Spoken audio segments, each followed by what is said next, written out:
किसी को यूं बगैर बताए चले आना ठीक है? बच्चे हो क्या तुम? बारान,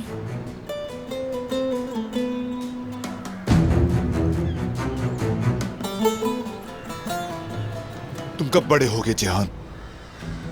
कब इस तरह बगैर सोचे समझे काम करना छोड़ोगे तुम? हाँ, बताओ कब?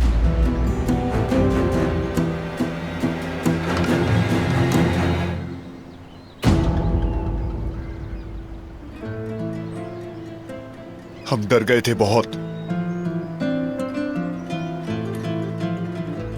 आप लोगों ने कैसे ढूंढा मुझे?